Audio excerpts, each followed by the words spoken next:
Good morning. कैसे हैं आप सब। और आज की क्लास में हम लोग देखने वाले हैं झारखंड का ज्योग्राफी, हिस्ट्री, उसका इकोनॉमी और आर्ट कल्चर भी। तो आज की क्लास में हम लोग बने रहेंगे और आज की क्लास काफ़ी ज़्यादा इम्पोर्टेंट होगा दोस्त, क्योंकि इस पीडीएफ से आपके एग्ज़ाम में करीब करीब 30 से 35 क्वेश्चन तो अप्रॉक्स रहेंगे ही रहेंगे। और अगर आप ठीक से वीडियो सुन लिए तो अवलोकन के आधार पर आप अप्रॉक्स 50 क्वेश्चन कर ले जाएंगे। इसके बाद भी मैं कई वीडियो अपलोड करूँगा। तो आज की क्लासेस बहुत ज़्यादा इंपॉर्टेंट है मेरे दोस्त, क्योंकि आज मैं आपके लिए लाया हूँ एक ज़बरदस्त खुद का बनाया हुआ नोट्स और कुछ पेजेज को, जो कि आपके एग्ज़ाम के लिए काफ़ी ज़्यादा बेनिफिशियल और इम्पोर्टेंट होगा। तो आज की क्लास में बने रहिए। ओके मेरे दोस्त, तो हम लोग शुरुआत करते हैं झारखंड की हिस्ट्री से। एक एक बारीकी पॉइंट को देखते हुए चलेंगे। तो देखो दोस्त, झारखंड का अवलोकन आप एक पेज देख रहे हैं यहाँ पर। तो इसका जो उत्तरी इलाका है, जो उसको उत्तरी सीमा है, वो मिलती है, वो टच करती है बिहार से। कितनी जिला टच करती है? 10 जिला। देखो कौन कौन, वहाँ शुरू करो। गढ़वा, पलामू, चतरा, कोडरमा, गिरिडीह, देवघर, ये हजारीबाग भी टच करता है, दुमका, गोड्डा, साहेबगंज। तो ये 10 जो जिला है ना, वो टच करता है हमारे बिहार से। और ये देख रहे हो गढ़वा, गढ़वा एक ऐसा क्षेत्र है, ये गढ़वा देख रहे हो, गढ़वा, ये गढ़वा जो है ना, गढ़वा एक ऐसा क्षेत्र है मेरे दोस्त जो कि यूपी से भी टच करता है और छत्तीसगढ़ से भी टच करता है और बिहार से भी टच करता है। तो ये 3 जगह से इसका टच पॉइंट है दोस्त, तो आप इसे याद रखना। और देखो, इसका सबसे जो पूर्वी क्षेत्र है वो है हमारा साहेबगंज। ओके, साहेबगंज है। और जो उत्तरी इलाका है इसका, वो क्या है? इसका उत्तरी इलाका ऐसे देखा जाए तो ये आ जाएगा हमारा, इधर से देखा जाए तो ये गोड्डा। ओके, और नेक्स्ट इधर नीचे आ जाओ। अगर नीचे आ जाओ, जो उड़ीसा से टच करने वाले हैं वो 4 जिला हैं। कौन कौन? दोनों सिंहभूम याद रखना, पश्चिमी सिंहभूम, पूर्वी सिंहभूम और सरायकेला सिमडेगा।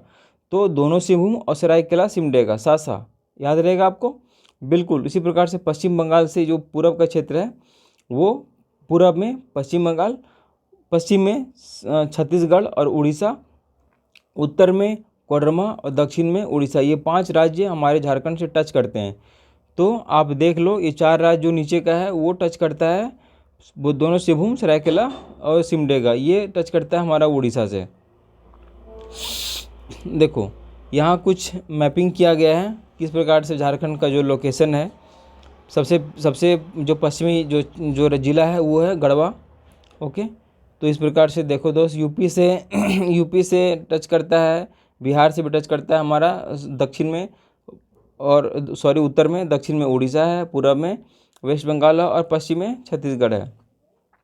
नॉर्थ से साउथ की दूरी की बात करें, नॉर्थ से साउथ की दूरी तो ये 380 किलोमीटर है, और पूरब से पश्चिम 463 किलोमीटर है। तो 380 463 याद रखना, ठीक है। याद ना रहे तो याद रखना 38 46, 46 बोले तो 3 जोड़ देना, 463 हो जाएगा। पूरा का पूरा झारखंड क्षेत्रफल कितना है? 79,714 किलोमीटर, ठीक है, 79,714 किलोमीटर। तो आप ये पूरा का पूरा ध्यान से देखते चलो ताकि कुछ भी मिसिंग ना हो पाए आपसे। देखो सर्वाधिक जनसंख्या कहाँ है? सर्वाधिक जनसंख्या जो है रांची में है, फिर धनबाद में, फिर गिरिडीह में। तो रांची, धनबाद, गिरिडीह। न्यूनतम जनसंख्या कहाँ है दोस्त? लोहरदगा, फिर खूंटी, फिर सिमडेगा। तो दो याद रखो बस। सर्वाधिक पूछे तो रांची, धनबाद, न्यूनतम पूछे तो लोहरदगा, खूंटी, ठीक है। सर्वाधिक जनसंख्या वृद्धि वाला जिला कौन सा है? पहले कोडरमा, तब चतरा, फिर गिरिडीह, ठीक है। तो 2 याद रखना है, कोडरमा, चतरा। सबसे अधिक कोडरमा में जनसंख्या वृद्धि है। सर्वाधिक जनघनत्व कहाँ पर है दोस्त झारखंड में? धनबाद, फिर बोकारो, फिर रामगढ़। तो 2 याद रखो, धनबाद, बोकारो। सबसे अधिक पॉपुलेशन डेंसिटी, यहाँ पर लोग कम क्षेत्र में अधिक लोग का बसावट है। न्यूनतम जनघनत्व कहाँ है? सिमडेगा, फिर लातेहार में। लिंगानुपात कितनी है झारखंड का? 949। रैंक कितना है पूरा भारत में? 17वां। ओके, तो 949 याद रखना, 17वां याद रखना। पुरुष साक्षरता दर कितनी है झारखंड में? 76.84, तो 76 याद रखो आप, ठीक है। 76, और महिला का 55 पूरा याद रखना है। तो पूरा का पूरा पुरुष साक्षरता दर कितना है? 76.84, महिला का 55.42, तो 76 55 76 55, इस प्रकार से याद रखो। सर्वाधिक साक्षरता रेट कहाँ पर है? सर्वाधिक साक्षर व्यक्ति कहाँ है झारखंड में? रांची में, पूर्वी सिंहभूम में, धनबाद में। तो सबसे ऐसे याद रखो, रांची, पूर्वी सिंहभूम, धनबाद। न्यूनतम पाकुड़, साहेबगंज, ठीक है, गोड्डा। तो न्यूनतम बोला जाए तो पाकुड़ और साहेबगंज। सर्वाधिक महिला साक्षरता रेट कहाँ पर है दोस्त? तो रांची में। न्यूनतम महिला साक्षरता रेट कहाँ है? पाकुड़ में। सर्वाधिक बताओ, अब समझ गया ना, सर्वाधिक साक्षरता दर कहाँ है? रांची में। महिलाओं का साक्षरता दर कहाँ है? रांची में। कितना? 67%। और न्यूनतम पाकुड़ में, ठीक है। पूरा का ओवरऑल में भी न्यूनतम पाकुड़ में है और महिला में पाकुड़ में है। देखो अब हम लोग देखने वाले हैं कि सर्वाधिक एससी पॉपुलेशन, शेड्यूल कास्ट, ठीक है, शेड्यूल कास्ट जिसको दलित वर्ग बोलते हैं, उनकी जनसंख्या सबसे अधिक कहाँ? पलामू, ठीक है, याद रखना कहाँ? पलामू। और न्यूनतम अनुसूचित जनजाति यानी कि ट्राइबल एसटी कहाँ पर है? सबसे लोवेस्ट, तो कोडरमा। कोडरमा में क्या है कि लोवेस्ट एसटी है और सर्वाधिक एससी पलामू में। अब देखो यहाँ पर क्या है कि सर्वाधिक एससी प्रतिशत कहाँ पर है? एससी प्रतिशत दोस्त चतरा में। एससी प्रतिशत कहाँ है? चतरा में है। अब देखो न्यूनतम एससी प्रतिशत कहाँ है? पाकुड़। सबसे अधिक एससी कहाँ है दोस्त? पलामू में। लेकिन परसेंटेज वाइज कहाँ है? चतरा में। न्यूनतम एससी कहाँ है? पाकुड़ में।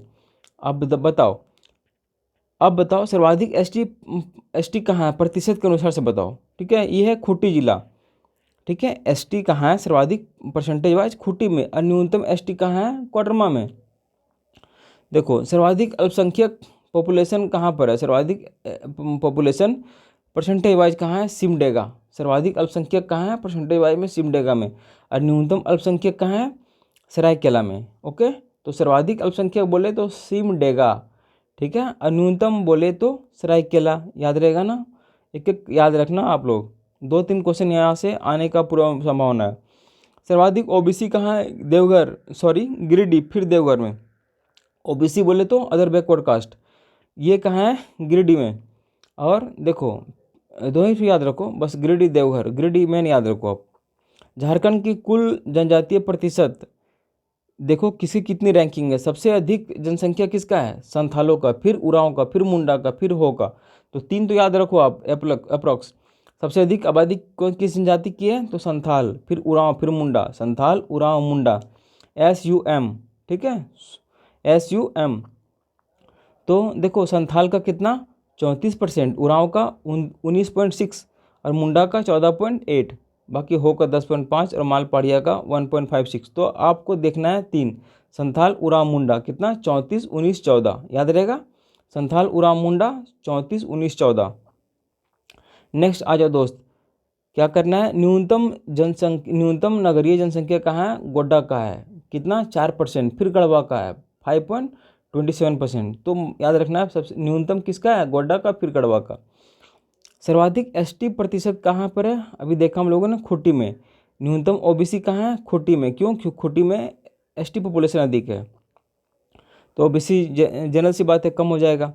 देखो दशकीय वृद्धि दर कितना है झारखंड का? 22.42। कितना दोस्त? 22.42 है, 22.42 है। अब आ जाओ मेरे भाई, ऐतिहासिक कालखंड में हम लोग चलने वाले हैं। ऐतिहासिक कालखंड में हम लोग चलने वाले हैं।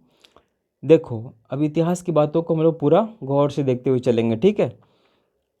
छोटी सी वीडियो में हम लोग पूरा कवर करने का प्रयास कर रहे हैं ओवरऑल, तो आपके नज़र बाज की तरह बनाए रखिए ताकि आपका कोई भी क्वेश्चन स्किप ना करे, बिल्कुल सीरियसली, क्योंकि मैं भी टाइम दे रहा हूँ तो आपकी उन्नति के लिए दे रहा हूँ।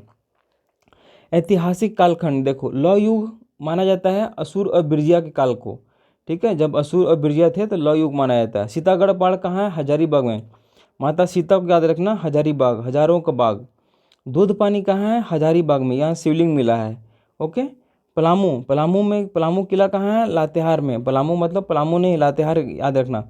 बेनुसागर सिंहभूम में है ये, और बोनागारा सिंहभूम में है ये पश्चिमी सिंहभूम में है, ठीक है। मूरद कहाँ? मूरद से क्या मिले? मूरद ये क्या है? तांबे की सिकड़ी है, याद रखना। मूरद क्या है? तांबे की सिकड़ी है।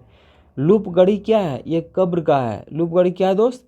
ये कब्र का है। देखो पारसनाथ का जो पहाड़ है, ठीक है, पहाड़ी है, उसकी ऊंचाई कितनी है? 1365 मीटर है। 1365 मीटर है और 4478 फीट है। तो 1365 और 4478 याद रखना आप। जैन धर्म के 24 में से 30 तीर्थंकर ने इसी पहाड़ी पर निर्वाण प्राप्त किया। इसे जैनों का मक्का कहा जाता है। क्या कहा जाता है? जैनों का मक्का, मक्का मदीना जानते हो ना, मक्का मदीना कहाँ है? सऊदी अरब में है।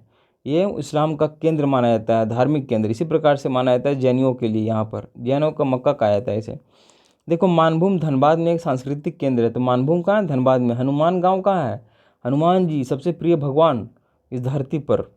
हनुमान गांव कहाँ है? पलामू में अवस्थित है। ठीक है। सिंहभूम के बेनुसागर में जैन मूर्ति मिली है। तो सिंहभूम के बेनुसागर किस वहाँ से क्या मिला है? तो जैन मूर्ति। जैन धर्म मानने वाले को यहाँ पर क्या कहा जाता है? सरक। क्या कहते हैं दोस्त? सरक कहा जाता है, सरक। तो देखो मूर्तियों का गांव कौन सा है? मूर्तियों का गांव मलुटी को कहा जाता है। मलुटी याद रखना, क्या कहोगे? मलुटी। यहाँ मूर्तियाँ बहुत सारे प्राप्त हैं। तो करुआ गांव कहाँ है? करुआ गांव से क्या मिला है दोस्त? बौद्ध स्तूप मिला है। बेलवा दाग कहाँ पर है? ये खूंटी में है। ये सभी ऐतिहासिक जगह है, इसीलिए याद बता रहा हूँ, याद कर लो। करुआ बोले तो बौद्ध स्तूप मिला है। बेलवा दाग खूंटी से। कटुंगा गांव गुमला, यहाँ से बुद्ध जी का मूर्ति मिला है, प्रतिमा मिला। कटुंगा गांव गुमला। पटम्बा गांव कहाँ है? जमशेदपुर में है। यहाँ बौद्ध स्मारक मिला हुआ है। और घोलमारा प्रस्तर की खंडित मूर्तियाँ मिली हुई यहाँ से। घोलमारा से क्या मिला है? प्रस्तर की खंडित मूर्तियाँ। इचाकगढ़ से क्या मिला है? सरायकेला खरसावां। इचाकगढ़ कहाँ है दोस्त? इचाकगढ़ सरायकेला खरसावां में है, जो कि तारा की मूर्ति मिला है यहाँ। तारा की मूर्ति मिला है भाई, तारा की मूर्ति। तारा बौद्ध धर्म से संबंधित थे। सीतागढ़ पहाड़ कहाँ है? हजारीबाग में। हजारीबाग में, ठीक है। सीतागढ़ पहाड़ कहाँ है? तो सीता माता हजारीबाग, याद रखना। ओके।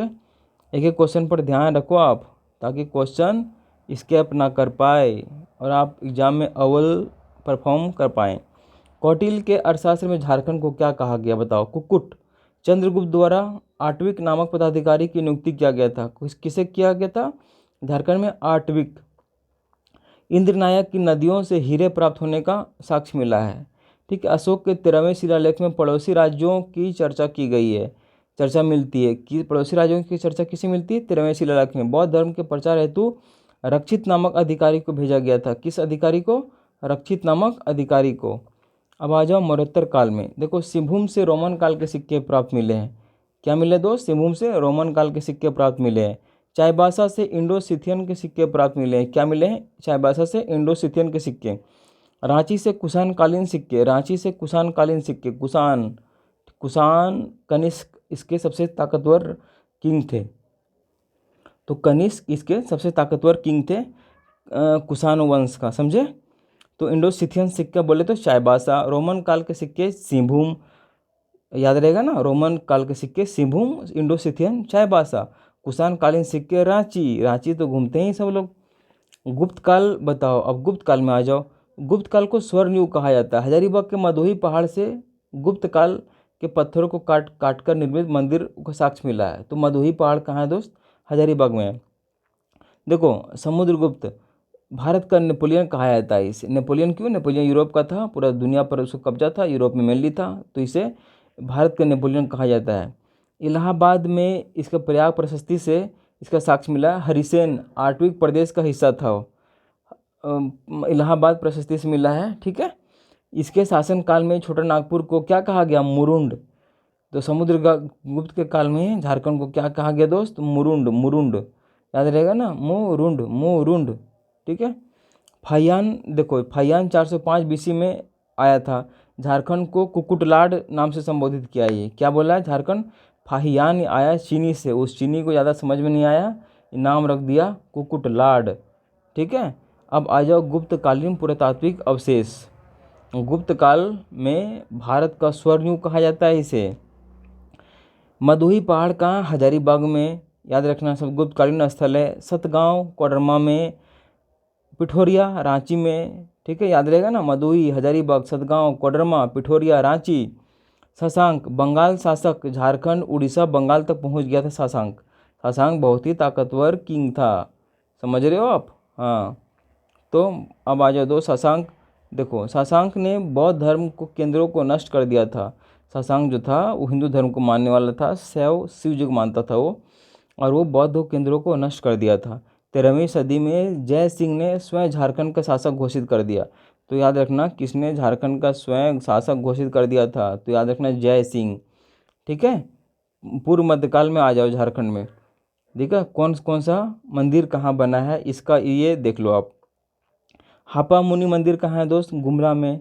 हापा मुनि मंदिर गुमला में। महामाया मंदिर का निर्माण नागवंशी शासक गजघंट राय ने करवाया था। कब? 908 में। तो महामाया बोले तो नागवंशी शासक गजघंट। ठीक है। टांगीनाथ मंदिर कहाँ है? गुमला में। टांगी ले गुमला चले जाओ। छिन्नमस्तिका मंदिर कहाँ है? रैरप्पा में है। अष्टभुजी माता का मंदिर है। ओके। इटखोरी चतरा में महेंद्रपाल के शिलालेख मिले हैं। तो इटखोरी कहाँ है? चतरा में। यहीं पर भद्रकाली माता का मंदिर है। ठीक है। देखो उत्तर मध्यकाल में आ जाओ। उत्तर मध्यकाल में आ जाओ मेरे भाई। दिमाग कंसंट्रेशन बनाए रख रहे हो ना? रखना जरूरी है। विदाउट कंसंट्रेशन दुनिया में होता कहाँ कुछ है। देखो बख्तियार खिलजी 1206 में। बख्तियार खिलजी 1206 में झारखंड से होकर बंगाल शासक सेन वंशी लक्ष्मण सेन की राजधानी नदिया पर आक्रमण किया था। सोचो बख्तियार खिलजी आया, अब बंगाल होते हुए पार किया और सेनवंशी लक्ष्मण सेन की राजधानी नदिया पर आक्रमण कर, इस समय हरिकर्ण प्रभावशाली था, नागवंशी राजा था। यहाँ शासक कौन था उस समय? हरिकर्ण। सोच लो बख्तियार खिलजी ताकतवर था वो। खिलजी के सेनापति छज्जू मलिक। ठीक है। खिलजी, अलाउद्दीन खिलजी के सेनापति कौन था? छज्जू मलिक। नागवंशी शासक को कर देने के लिए मजबूर कर दिया उसने। बोला कि दो वरना सारा शासन सत्ता छीन लूंगा, तुम्हारे पास कुछ नहीं बचेगा। एमबीटी सेनापति, एमबीटी जो था ना, एमबीटी बोले तो मोहम्मद बिन तुगलक, याद रहेगा ना। मोहम्मद बिन तुगलक का सेनापति कौन था? मलिक बयां। अलाउद्दीन का कौन था? छज्जू मलिक। और ये है एमबीटी। एमबीटी को पागल था एक तरह का, वो पागल उसको बोला जाता है। ठीक है। बहुत पढ़ा लिखा पागल था वो। एमबीटी मोहम्मद बिन तुगलक। मलिक बयां इसका सेनापति था। क्षेत्र चाई चंपा तक पहुंच गया था ये। संथाल लोग अपने सरदार के साथ भाग गए। सोचो इतना बड़ा पागल था वो, सबको भगा दिया। फिरोज शाह तुगलक हजारीबाग के सतगांव क्षेत्र पर नियंत्रण कर लिया। तो क्वेश्चन पूछा जाएगा सतगांव क्षेत्र पर किसका नियंत्रण था? तो हजारीबाग तक था ये फिरोज शाह तुगलक का। 1494 ईस्वी में सिकंदर लोदी के भय से जौनपुर शासक हुसैन शाह सरकी ने साहिबगंज में जगह लिया था। तो किसने साहिबगंज में जगह लिया था? सिकंदर लोदी के डर से जौनपुर शासक हुसैन शाह सरकी। समझ रहे हो आप? हाँ। आदिल शाह द्वितीय सैन्य दल झारखंड भेजा गया। आदिल शाह द्वितीय को झारखंड सैन्य दल भेजा गया। इसे झारखंडी सुल्तान के नाम से जाना जाता है। क्या बोलते हैं दोस्त? झारखंडी सुल्तान किसे बोला जाता है? आदिल शाह द्वितीय को। शेर शाह सूरी ने 1538 में रोहतास किले पर आक्रमण कर दिया और रोहतास से वीरभूम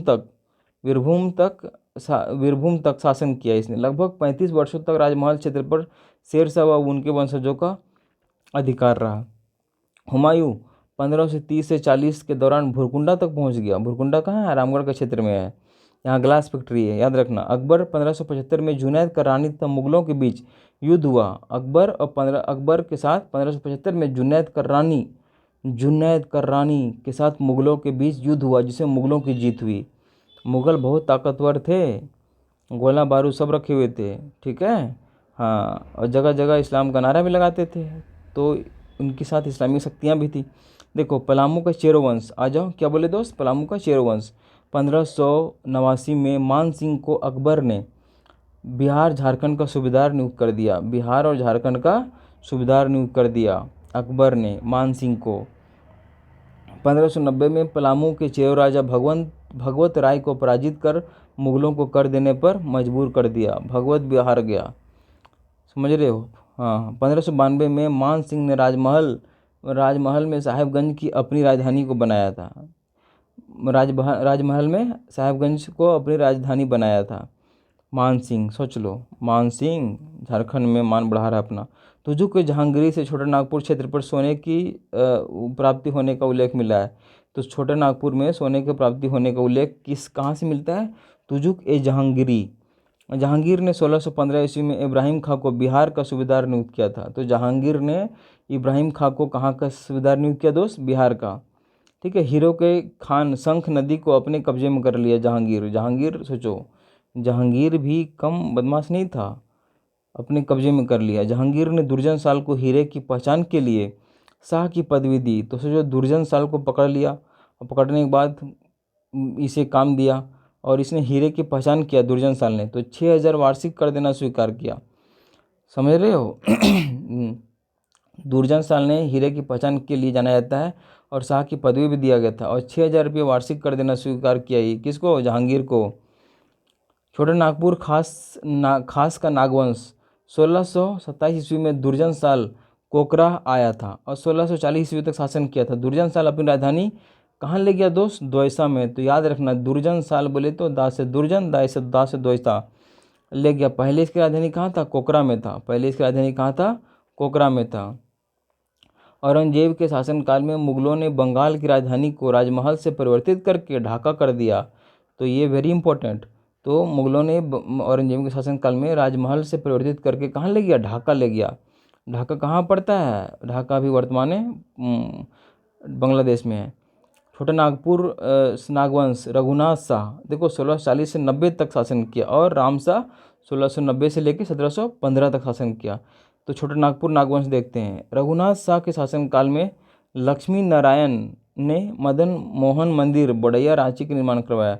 तो मदन मोहन मंदिर का निर्माण किसने करवाया दोस्त, लक्ष्मी नारायण तिवारी ने। तो याद रखना, ठीक है। मेदिनी राय द्वारा नया किला का निर्माण, इसके फाटक को नागपुर दरवाज़ा कहा गया।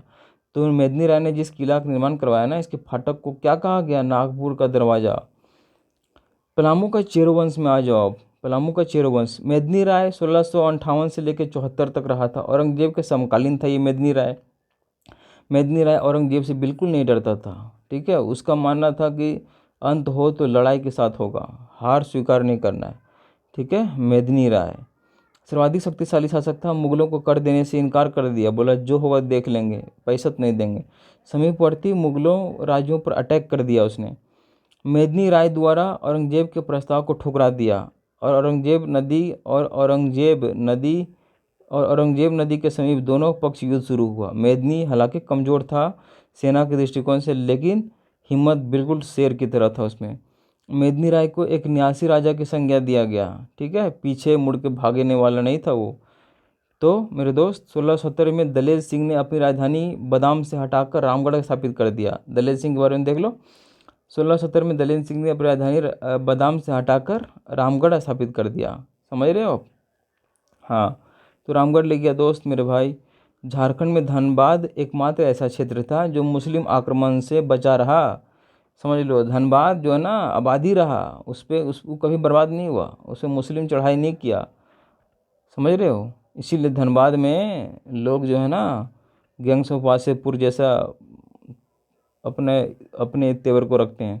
पाल शासकों के काल में वज्रयान शाखा का विस्तार हुआ। तो जो पाल शासक के काल में वज्रयान, समझ रहे हो ना, वज्रयान बौद्ध धर्म का तीसरा शाखा है।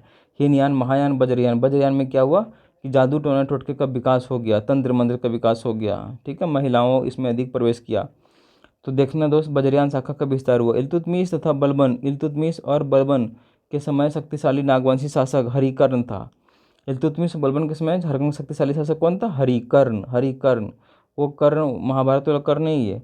कोकरा के नागवंशी शासकों को मुगल कालीन ग्रंथों में जमींदार एक खां आलम कहा गया है। हीरो के खान का मालिक से संबोधित किया गया है, समझ रहे हो हरिकर्ण को। हाँ, तो झारखंड के क्षेत्रीय राजवंश के बारे में आ जाओ दोस्त।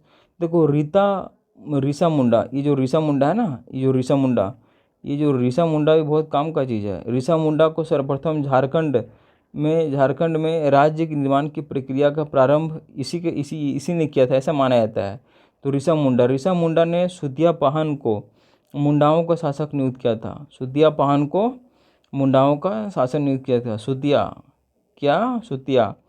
इस वंश का अंतिम शासक मदरा मुंडा था। कौन था, मदिरा नहीं, मदरा, ठीक है, मदरा मुंडा था। छोटा नागपुर खास का नागवंश देख लो मेरे भाई। 64 AD में फनी मुकुट राय को राजा चुना गया था, जिसने कि सुतियांबे को अपनी राजधानी बनाया था। फनी मुकुट राय भी जो था ना, फनी मुकुट राय, वो सुतियांबे को अपनी राजधानी बनाया था। इसे नागवंश का आदि पुरुष कहा जाता है। किसे, फनी मुकुट राय को। फनी मुकुट का राज्य 66 परगनों में विभक्त था। सुतियांबे में एक सूर्य मंदिर का निर्माण करवाया था, ठीक है। सुतियांबे में एक सूर्य मंदिर का निर्माण करवाया था। भगवान सूर्य जो आकाश में चमकते हैं ना, उसका मंदिर बना दिया उसने सुतियांबे में। भवराय श्रीवास्तव को अपना दीवान बनाया था। भवराय, ठीक है। भीमकर ने देखो 1095 से 1184 ईस्वी तक, इतना दिन तक इसके जीवित था ये। भीमकर्ण प्रतापी शासक था, समझ लो, ये भी महाभारत का कर्ण ही था एक तरह का। भीमकर्ण के काल में सरगुजा के रक्सेल राजा ने 12,000 घुड़सवारों तथा विशाल पैदल सेना के साथ नागवंशी राज पर अटैक कर दिया। सोच लो, इस लड़ाई में भीमकर्ण को एक वासुदेव की मूर्ति प्राप्त हुआ। वासुदेव बोले तो कृष्ण। इस लड़ाई में भीमकर्ण को एक वासुदेव की मूर्ति प्राप्त हुआ, समझ रहे हो। शिवदास कर्ण, अब आ जाओ, शिवदास कर्ण नागवंश का एक प्रमुख शासक था। ये प्रतापकर्ण जो है, प्रतापकर्ण 1451 से 1469 तक रहा था दोस्त। हापा मुनि मंदिर की स्थापना इसने करवाया था। सियानाथ देव की हाथों भगवान विष्णु की प्रतिमा स्थापित करवाया था, समझ रहे हो आप। हाँ, तो सियानाथ एक मराठा ब्राह्मण थे। सियानाथ कौन थे? मराठा ब्राह्मण थे, जिसने भगवान विष्णु की प्रतिमा स्थापित किया था शिवनाथ देव के, हाँ, शिवनाथ देव के आदेश पर। छत्रकर्ण 1469 से 1496 विष्णु की मूर्ति कोलंबे में स्थापित हुआ है। विष्णु की मूर्ति कोलंबे में स्थापित करवाया है इसने। ये यदुनाथ शाह 1715 से 24 तक शासन रहा था। राम शाह के बाद शासक बना था ये। नागवंश राज्य की पहली राजधानी कहाँ थी दोस्त? सुतियांबे, और अंतिम राजधानी रातूगढ़। तो नागवंश की पहली राजधानी कहाँ थी? सुतियांबे, सुतियांबे। अंतिम कहाँ था? रातू, रात हो गया समझ लो, अब अंतिम अंत हो गया, रातूगढ़, समझ रहे हो। देखो किसकी कौन राजधानी और संस्थापक में आप एक देख लो। सुतियांबे को किसने बनाया राजधानी? फनी मुकुट राय ने। चुटिया, चुटिया, चुटिया, ठीक है, प्रताप राय ने। खुखरा, भीमकर्ण, खुखरा, भीमकर्ण। दोयसा, दुर्जनशाल, दासे, दोयसा, दासे, दुर्जनशाल, समझ रहे हो। पालकोट, पालकोट यदुनाथ शाह। पालकोट कहाँ? यदुनाथ शाह। पालकोट भौरो, जयनाथ शाह, ठीक है, भौरो लग गया तो जयनाथ शाह, अब पालकोट है तो यदुनाथ शाह। रातूगढ़, ठीक है, ये अंतिम था, अंतिम था ये, और ठीक है, उदयनाथ शाह, उदयनाथ शाह। अब मेरे दोस्त आ जाओ पलामू और रक्सैल वंश, एक एक तुरंत तुरंत खत्म कर रहे हैं हम लोग। पलामू और रक्सैल वंश, चेरों ने रक्सैलों को पराजित कर दिया। ये चेर था ना, बहुत ही तेज था मारपीट में, रक्सैलों को पराजित कर दिया, ठीक है। हो जनजाति के अनुसार, हो जनजाति के अनुसार ये हो के सिंहभूम उनके कुल देवता सिंहबोंगा थे। दर्प नारायण सिंह 1205 से लेकर 62 तक सिंह वंश की दूसरी शाखा का नींव डाला था इसने, दर्प नारायण सिंह, ठीक है। जगन्नाथ सिंह चतुर्थ ने स्थिति को नियंत्रित करने हेतु अंग्रेजों की सहायता ली थी। तो याद रखना कि किसने सहायता ली थी? जगन्नाथ सिंह ने सहायता ली थी अंग्रेजों से। तथा 1767 ईस्वी में 1767 में पहली बार सिंहभूम क्षेत्र में अंग्रेजों का प्रवेश हुआ। Very very important. तो सिंहभूम क्षेत्र में सबसे पहले अंग्रेजों का प्रवेश हुआ कब? 1767 ईस्वी में। अब आ जाओ दोस्त, मानभूम का मानवंश। तो 8वीं सदी ईस्वी में दूध पानी कहाँ है? हजारीबाग में शिलालेख, और 14वीं सदी में गंगाधर द्वारा निर्मित गोविंदपुर शिलालेख से मानभूम के मानवंश की जानकारी दी थी। रामगढ़ राज्य देख लो, 1368 ईस्वी में लगभग बागदेव सिंह ने रामगढ़ राज्य का सर्वाधिक उत्कर्ष दलेल सिंह के शासनकाल में रामगढ़ राज्य की राजधानी सिसिया थी। रामगढ़ राज्य की राजधानी कहाँ थी? सिसिया थी, तथा दलेल सिंह के शासनकाल में, ठीक है। दलाल नहीं समझना, दलेल है ही। राजधानी सिसिया थी। अंतिम राजधानी कहाँ थी? पदमा थी। सोच लो, रामगढ़ की पहली राजधानी सिसिया, सीसी, शराब वाला सीसी नहीं है, समझ रहे हो। हाँ, सिसिया है, तथा अंतिम राजधानी पदमा थी, पदमा, ठीक है। देखो सिसिया किसके समय था? बागदेव सिंह के समय। उर्दा भी बागदेव सिंह के समय। बादाम हेमंत सिंह के समय। रामगढ़ दलेल सिंह। इचाक तेज सिंह, इचाक किसने ले गया? तेज सिंह ने। पदमा ब्रह्मदेव नारायण सिंह। देखो खड़गडीहा राज्य 15 एडी में 15वीं शताब्दी में हंसराज के द्वारा स्थापित किया था। खड़गडीहा राज्य की नींव किसने डाला था दोस्त? हंसराज, ठीक है। दालभूम का ढाल वंश, इसमें नरबली प्रथा मौजूद था। तो किस वंश में नरबली प्रथा मौजूद था? नरबली मतलब इंसान की बलि चढ़ा दी जाती थी। पंचेत राज्य मानभूम का सर्वाधिक शक्तिशाली, इसे गौमुखी राजा कहा गया। देखो किस राज्य को गौमुखी राज्य कहा गया? मानभूम का सर्वाधिक शक्तिशाली, इसे गौमुखी राजा कहा जाता, पंचेत राज्य को, ठीक है। झारखंड के कुछ स्मारक देख लो कहाँ कहाँ है। हराडी मंदिर कहाँ पर है? तमाड़, रांची में, रांची तमाड़ में, ठीक है। शाहपुर किला मेदिनीनगर, शाहपुर किला मेदिनीनगर पलामू में। कोल्हुआ पहाड़ सब जानता है, घूमने का स्थल है ये, चतरा में। तेलियागढ़ राजमहल, तेल निकलता है तेलियागढ़ से, याद रखना। नवरत्नगढ़ कहाँ? गुमला में। नवरत्नगढ़ कहाँ? गुमला में।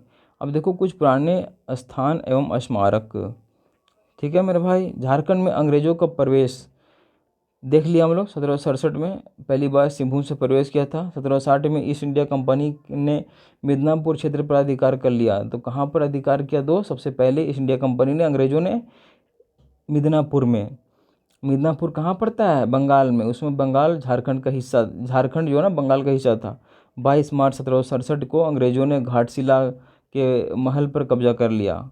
1767 में घाटशिला में क्या है? तांबे का फैक्ट्री है, ठीक है, गलाने का फैक्ट्री है झारखंड का। घाटशिला कहाँ है? पश्चिमी सिंहभूम में।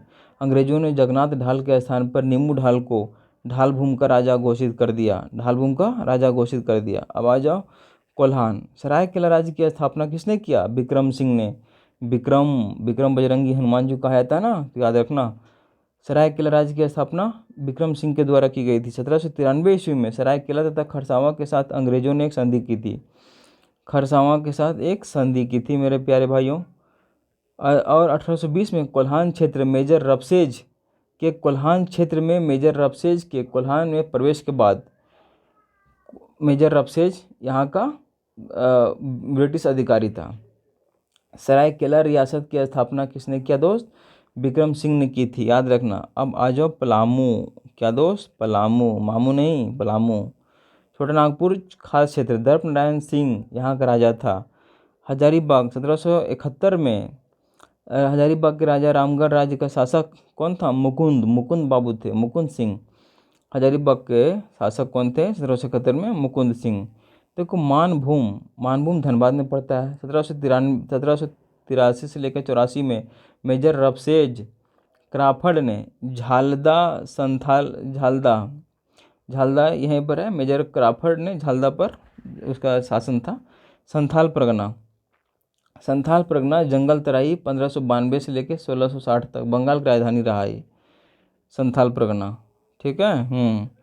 1702 में मुगलों द्वारा खराब होने पर औरंगजेब ने राजमहल स्थित क्षेत्र पर अपने नियंत्रण बनाए रखा था। 1702 ईस्वी से मुगलों द्वारा खराब होने पर औरंगजेब ने राजमहल में स्थित था वो अपना नियंत्रण बनाए रखा हुआ था। 1763 में मेजर एडम्स के नेतृत्व में मीर कासिम के विरुद्ध विजय के पश्चात अंग्रेजों ने राजमहल क्षेत्र पर अधिकार कर लिया। मेजर एडम्स के नेतृत्व में 1768 में रॉबर्ट ब्राउन ने झारखंड में प्रशासन हेतु एक योजना का प्रस्तुत किया था। रॉबर्ट ब्राउन ने झारखंड में प्रशासन हेतु, समझ रहे हो, रॉबर्ट ब्राउन ने।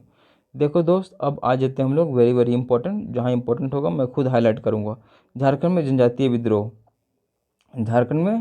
विद्रोह, ढाल विद्रोह 1767 से 77 तक अंग्रेजों के विरुद्ध प्रथम विद्रोह। ढाल विद्रोह क्या था? अंग्रेजों के विरुद्ध प्रथम विद्रोह था 1767 से 77 तक। 10 वर्षों तक जगन्नाथ ढाल के नियंत्रण में ये हुआ था। अंग्रेजों का आगमन सिंहभूम से क्षेत्र से हुआ था। अब देख लो चुआर विद्रोह 1769 से 1805 तक, 1805 तक। चुआर जो था ना, नीची जाति के लोग थे। अंग्रेजों द्वारा अवैध कब्जा कर जमींदारों को बिक्री करने और जमींदारों की लगान में अप्रत्याशित वृद्धि से ये बहुत दुखी हुए और ये आंदोलन कर दिए, विद्रोह कर दिए, ठीक है। चेरो विद्रोह 1770 से 1819 तक। कब हुआ 1770 से 1819 तक। प्रथम चरण 1770 से 71 में पलामू के चेरो राजा चित्रजीत राय ने अपने दीवान जगन्नाथ सिंह के साथ मिलकर अंग्रेजों के विरुद्ध ये युद्ध किए थे। चेरो विद्रोह का नेतृत्व किसने किए थे? चित्रजीत। जीतने के लिए मन में व्याकुलता थी चित्रजीत को। 1809 में कर्नल जोन्स के नेतृत्व में राजा भूकन सिंह के नियंत्रण में ये हुआ था, ठीक है। 1813 में चेरो राजा चूड़ामन द्वारा बकाया चुकाने में असमर्थता। तो छोटा छोटा पॉइंट है, आप ध्यान में रख सको, बट जो इंपॉर्टेंट होगा मैं खुद बोलूँगा। भोक्ता विद्रोह इंपॉर्टेंट है 1770 से 71 में। देखो चेरो विद्रोह के समानांतर प्रारंभ हुआ था। तो देख लो, पूछ देगा चेरो विद्रोह के समानांतर कौन सा विद्रोह चल रहा था? तो भोक्ता। जगन्नाथ सिंह भोक्ता गोपाल राय द्वारा घोषित कर दिया गया था।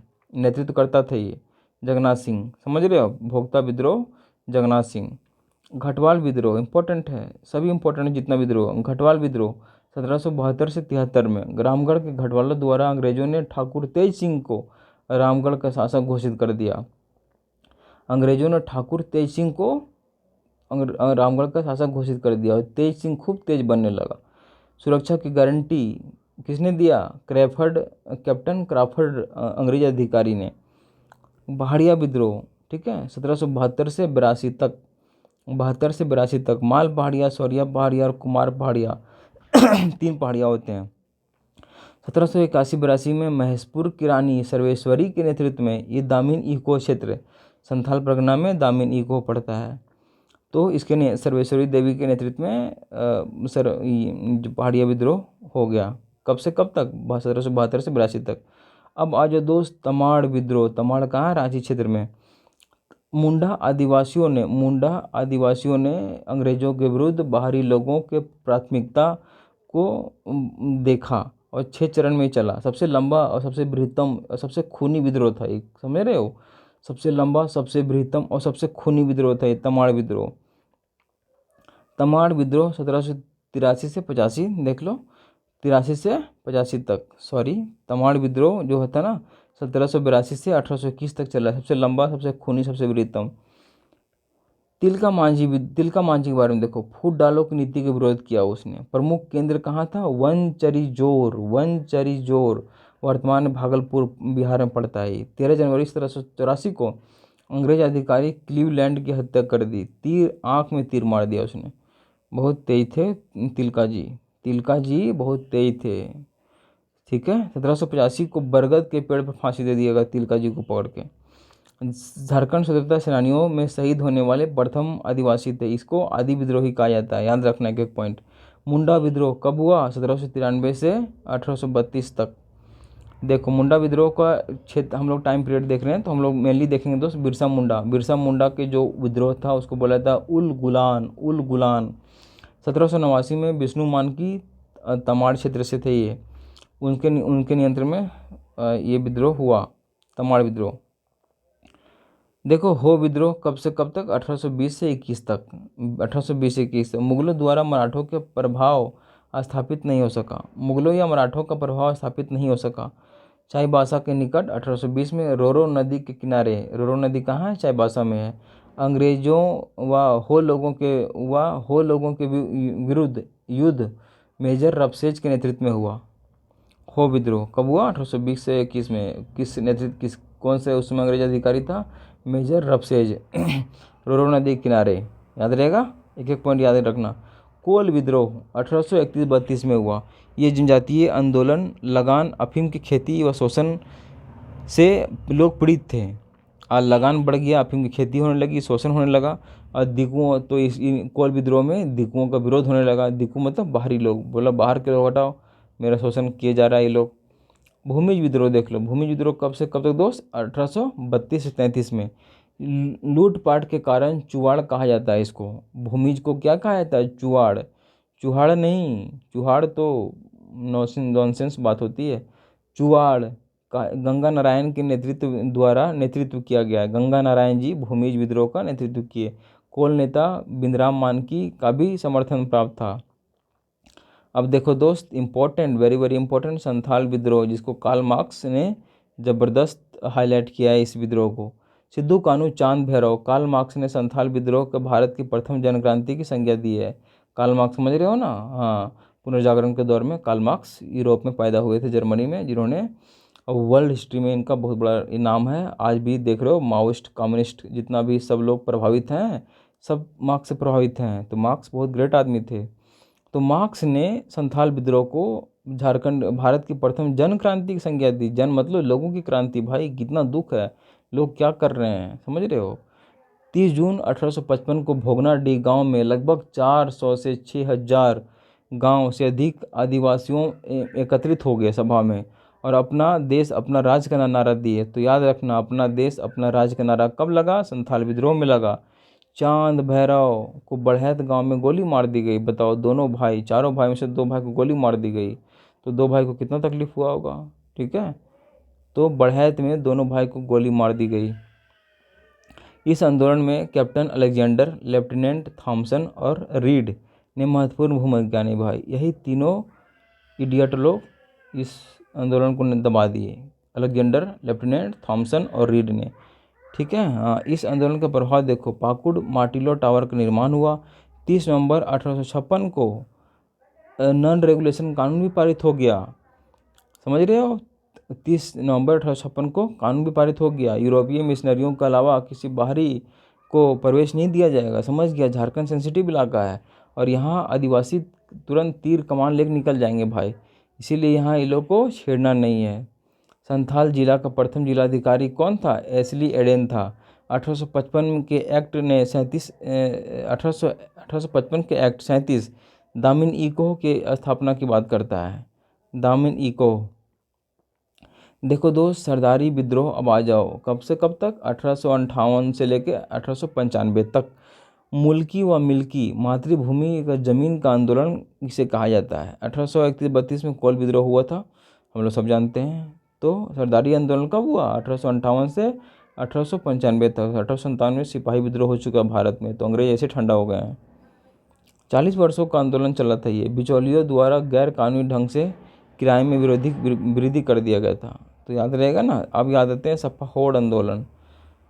जो सफाहोड़ आंदोलन है वो अर्थ सिंह बोंगा के प्रति समर्पण। सिंह बोंगा कौन है? ट्राइबल में भगवान होते हैं। सॉरी भाई, हाँ, तो लाला हेम्ब्रम उर्फ लाल बाबा के नेतृत्व में ये आंदोलन चला था। इस आंदोलन में लोगों को राम नाम का मंत्र दिया गया। बोला राम नाम लो और जो बोलता है दबा के ठोको। ठीक है, भगवान राम का साथ रहेगा। लाला बाबा को पैका मुर्मू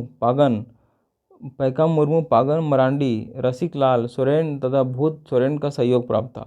सूर्य एवं दुर्गा की उपासना के अतिरिक्त किसी देवी की उपासना नहीं करना है। लाल बाबा पूरा लाल हो गए थे गुस्से से, बोले कि भगवान सूर्य और माता दुर्गा के अलावा किसी की पूजा नहीं करना है। ठीक है, क्यों? कंसंट्रेशन बनाए रखना है युद्ध में। हजारीबाग में दुबू बाबा का नेतृत्व हुआ था। समझ रहे हो? तो लाल हेम्ब्रम का आंदोलन चला, सफाहोड़ आंदोलन 1870 में। इसमें हजारीबाग से किसने नेतृत्व किया दोस्त? इसका नाम था दुबू बाबा। खरवार आंदोलन में का दूसरा चरण दुविधा गोसाई की गिरफ्तारी के बाद शुरू हुई थी। देखो दोस्त, खरवार आंदोलन के बारे में हम लोग देखते हैं। संथालों की एक उपजाति है ये। प्राचीन काल को अपना स्वर्ण युग मानता है खरवार लड़ने में बहुत तेज होता है। भागीरथी मांझी उर्फ बाबा, जन्म गोड्डा में हुआ था। जन्म कहाँ? गोड्डा में। गोड्डा के तलडीहा, स्वयं को बौंसी गांव को मानते हैं ये। हजारीबाग क्षेत्र में इस आंदोलन का नेतृत्व दुब्बू बाबा ने किया था। खरवार आंदोलन का दूसरा चरण दुविधा गोसाई के नेतृत्व में 1881 में हुआ था। 1881 में पहली जनगणना भी हुई थी, याद है ना। अब हमारे देख लेते हैं महान क्रांतिकारी बिरसा जी का नाम से झारखंड को जाना जाता है।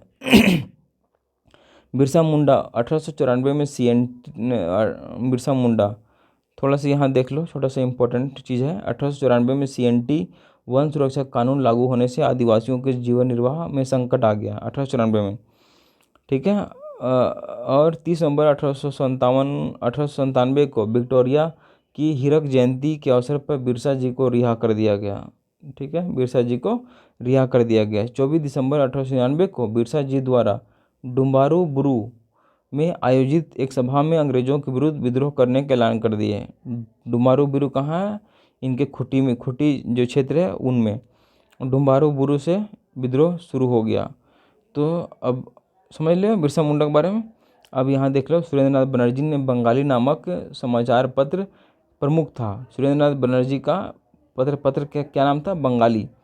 बंद गांव के जगमोहन सिंह सरगिद वीर सिंह महली के कहने पर अंग्रेजों द्वारा 3 मार्च 1900 को चक्रधरपुर के जमकोई जंगल से सोते हुए बिरसा जी को गिरफ्तार कर लिया गया। तो किसने कहा? बंद गांव के जगमोहन सिंह सरगिंद वीर सिंह महली के कहने पर। सोचो कितना हरामी आदमी था वो। कौन? बंद गांव के जगमोहन सिंह बिरसा जी को गिरफ्तार करवा दिया। अब आ जाओ टाना भगत आंदोलन। टाना भगत आंदोलन 1914 में शुरू हुआ। 21 अप्रैल 1914 से जतरा भगत द्वारा गुमला से प्रारंभ हुआ। कहाँ से? गुमला से प्रारंभ हुआ, जतरा भगत द्वारा। इसमें एकेश्वरवाद पर बल दिया गया। बोला कि एक भगवान पर विश्वास करो, मांस मदिरा का त्याग करो, मांस मदिरा खाना नहीं है, ठीक है। स्वशासन की स्थापना करना है। इस आंदोलन को प्रारंभ में कुरुक धर्म, कुरुक क्या है? उरांवों का भाषा है, तो कुरुक धर्म आंदोलन के नाम से जाना जाता है। किसको? हमारे टाना भगत आंदोलन को कुरुक धर्म आंदोलन किस आंदोलन को जाना जाता है?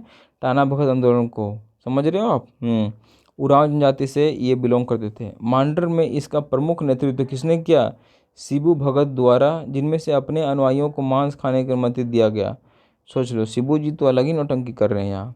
2 वर्गों में विभाजित था। एक मांसाहारी को जुलाहा कहा गया और शाकाहारी को अरुआ, अरुआ भगत कहा गया। क्या कहा गया? अरुआ भगत। और जुलाहा जो था ना, हाँ, वो सब कुछ खा खा पी के मस्त घूम रहा है। 1921 में सविनय वज्ञ आंदोलन में ताना भगतों ने के नेतृत्व में भाग लिया गया और गांधीवादी तरीके से इसे लड़ा गया था। ये पहला आदिवासी अहिंसक आंदोलन था, ये ताना भगत आंदोलन, याद रहेगा ना। पहला अहिंसक आदिवासी आंदोलन था ये। 1940 के रामगढ़ अधिवेशन में ताना भगतों ने महात्मा गांधी को 400 रुपये का उपहार स्वरूप दिया गया था। हरि बाबा देख लो, हरि बाबा कहाँ? 1931 में। तो दुक्का हो के नेतृत्व सिंहभूम क्षेत्र में चला गया था। यह शुद्धि आंदोलन था, तो याद रहेगा मेरे प्यारे भाई बहन। और छोटा सा डेट देख लेते हैं हम लोग, ठीक है, सभी का। ढाल विद्रोह 1767 से 77 में जगन्नाथ ढाल के नेतृत्व में, ढालभूम क्षेत्र था इसका। चुआर विद्रोह रघुनाथ महतो, ठीक है, सिंहभूम में हुआ था चुआर, 1769 से 1805 में। चेरो विद्रोह 1770 से 1818 तक चित्रजीत राय के द्वारा पलामू में। भोक्ता विद्रोह देख रहे हो आप? भोक्ता विद्रोह कहाँ? पलामू में, 1770-71 में जयनाथ के नेतृत्व में भोक्ता विद्रोह। घटवाल विद्रोह जो है ना, रामगढ़ में 1772 से 73 में, घटवाल सरदार के नेतृत्व में। पहाड़िया संथाल परगना, कब? जगन्नाथ देव सर्वेश्वरी देवी ने इसका नेतृत्व किया था। तमाड़ विद्रोह रांची में 1782 से लेकर के 1821 तक। तिलका जी भागलपुर से थे ये, 1783 से लेकर 85 में। तिलका जी क्लीवलैंड को ये जान से मार दिए। समझ रहे हो आप? हाँ। मुंडा विद्रोह 1793 से लेकर 1832 तक माना जाता है।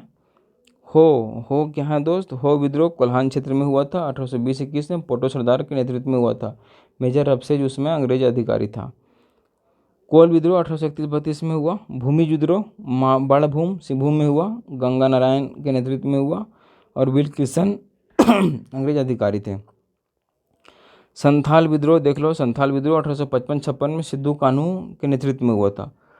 और इसके जो अंग्रेज अधिकारी थे जिन्होंने इस आंदोलन को, विद्रोह को दबा दिया, उसका नाम था अलेक्जेंडर। याद रहेगा ना, अलेक्जेंडर। हाँ, सिकंदर को भी अलेक्जेंडर बोलते हैं। सरदारी आंदोलन 1858 से लेकर के 95 तक कोल विद्रोह के नाम से जाना जाता है ये। सपाहोड़ विद्रोह 1870 में लाल हेम्ब्रम के नेतृत्व में, सब जानते हैं, लाल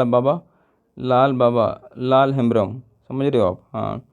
खरवार आंदोलन भागीरथ मांझी के नेतृत्व में 1874 में संथाल परगना क्षेत्र में हुआ था।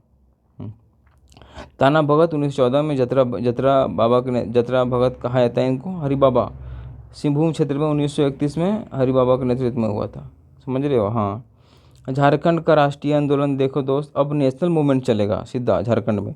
12 जून 1857 को रोहिणी गांव से, यह अजय नदी के किनारे अवस्थित है ये।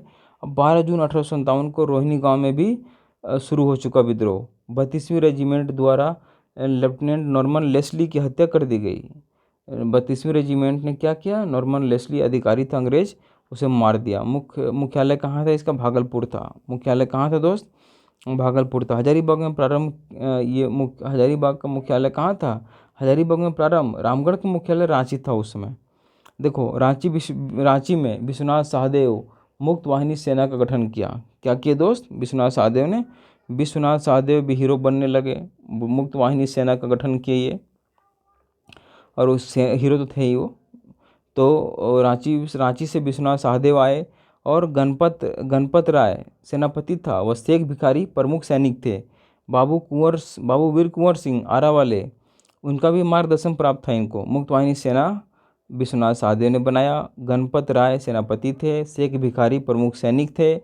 ठीक है, अब बाबू वीर कुंवर सिंह का इनका मार्गदर्शन प्राप्त था। ठाकुर विश्वनाथ सहदेव एवं सेनापति पांडे गणपत राय को लोहरदगा के जंगलों में छिप गए, छापामार युद्ध करते रहे। कौन? विश्वनाथ सहदेव और सेनापति गणपत राय लोहरदगा के जंगल में छिप गई है, विश्वनाथ जी और हमारे पांडे गणपत जी। ठीक है, तो दीवान शेख भिखारी तथा उमराव सिंह को गिरफ्तार कर लिया गया। किसके द्वारा? डाल्टन, उसका नाम था डाल्टन, और टैगोर हिल के पास इनको फांसी दे दिया गया। किसको? हमारे भिखारी जी को और उमराव सिंह को। तो भिखारी जी और उमराव सिंह को दोनों को टैगोर हिल के पास फांसी दे दिया गया। इस फांसी के स्थल को टुंगरी फांसी के नाम से जाना जाता है। देखो, 16 अप्रैल 1858 को विश्वनाथ सहदेव और 21 अप्रैल 1858 को 5 दिन बाद गणपत राय को रांची जिला स्कूल के मुख्य द्वार पर कदम के पेड़ से फांसी दे दिया गया। तो विश्वनाथ जी और गणपत जी को फांसी दे दिया गया। कहाँ? कदम के पेड़ से दिया गया। और दोनों को अब शेख भिखारी और उमराव सिंह को टैगोर हिल के पास फांसी दिया गया, याद रखना। अब आ जाओ सिंहभूम में आ जाओ दोस्त, छोटे छोटे इंपॉर्टेंट चीज़ देखते चलो। संपूर्ण सिंहभूम क्षेत्र में क्रांतिकारियों का नेतृत्व राजा अर्जुन सिंह के द्वारा हुआ। किसके द्वारा हुआ? राजा अर्जुन सिंह के द्वारा हुआ। पलामू में विद्रोह का प्रसार। देखो, नीलांबर पीताम्बर भवानी बख्श राय के नेतृत्व में चेरो ट्राइबल शामिल थे। 28 मार्च 1859 को लेस्लीगंज पलामू में एक आम के पेड़ पर फांसी दे दी गई। देख रहे हो, फांसी दे दी गई, आम के पेड़ से फांसी दे दी गई। किसको? महान शक्तिशाली हमारे विद्रोही नीलांबर पीताम्बर जी को। 28 मार्च 1859 को लेस्लीगंज खून की धरती से रंग गई, आम की पेड़ से फांसी दे दी गई इनको। झारखंड में बहावी आंदोलन को देख लो दोस्त, मोहम्मद हुसैन द्वारा इसका नेतृत्व किया गया झारखंड में। और उग्र राष्ट्रीयता का प्रसार। देखो, क्रांतिकारियों का मुख्य केंद्र कहाँ था? देवघर, भोलेनाथ जी का स्थल है ना वहाँ देवघर। सिलेरबाड़ी नामक स्थान पर बम बनाने का काम शुरू हो गया देवघर में। क्रांतिकारियों की गतिविधियों के प्रसार हेतु बारिंद्र कुमार घोष द्वारा देवघर में गोल्डन लीग का स्थापना किया गया। तो याद रखना, गोल्डन लीग किसने बनाया? बारिंद्र कुमार घोष ने बनाया। हजारीबाग में निर्मल बनर्जी ने 1913 में आवर स्वाधीन भारत नामक शीर्षक के पर्चे चिपका दिए। किसने? निर्मल बनर्जी ने 1913 में गिरिडीह नगर में एक खंबे पर आवर स्वाधीन भारत नाम के शीर्षक पर्चे चिपका दिए। निर्मल बनर्जी ने गिरिडीह नगर में एक खंबे पर आवर स्वाधीन भारत के पर्चे चिपका दिए। देखो, राम विनोद सिंह को हजारीबाग का जतीन बाघा कहा जाता है। हजारीबाग का जतीन बाघा किसे कहा जाता है? राम विनोद सिंह को 1918 में गिरफ्तार कर लिए गए थे ये। 1908 में टाटा कंपनी के कर्मचारी गिरीश चंद्र मुखर्जी ने न्यूयॉर्क से घोषणा की थी। बताओ, यहाँ के लोग कितने ताकतवर थे। गिरीश चंद्र मुखर्जी न्यूयॉर्क से घोषणा कर रहे हैं। आनंद कमल चक्रवर्ती ने चाईबासा में तरुण शक्ति नामक क्रांतिकारी पत्रिका का संपादन किया। तो याद रखना, तरुण शक्ति नामक अंग्रेजी क्रांतिकारी पत्रिका का संपादन किसने किया? उसका नाम था आनंद कमल चक्रवर्ती। तरुण शक्ति। गांधी जी झारखंड में 11 बार आए थे। पहली बार 3 जून 1917 को आए थे। तो याद रखना, पहली बार कब आए दोस्त? 3 जून 1917 को आए। और अंतिम बार रामगढ़ के कांग्रेस अधिवेशन में 1940 में आए। तो याद रखोगे ना, पहला, हाँ, 3 जून 1917 को आए। देखो, पहली बार रांची में श्याम कृष्ण सहाय 1917 द्वारा आमंत्रित किया गया तथा बिहार उड़ीसा के गवर्नर एडवर्ड एल्बर्ट उस समय थे। समझ रहे हो, श्याम कृष्ण सहाय द्वारा आमंत्रित किया गया था गांधी जी को। रॉलेट एक्ट का विरोध किया गया 1919 में। रांची में बारेश्वर सहाय तथा गुलाब तिवारी ने इसका विरोध किया। गुलाब जी भी आ गए, बोले हम पीछे नहीं रहेंगे, तो बारेश्वर शाह और गुलाब जी ने इसका विरोध किया। झारखंड में कांग्रेस कमेटी की स्थापना कब हुई दोस्त? 1919-20 में। 1919-20 में पलामू कांग्रेस कमेटी की स्थापना हुई। ठीक है, बिंदेश्वरी पाठक और भागवत पांडे ने की थी।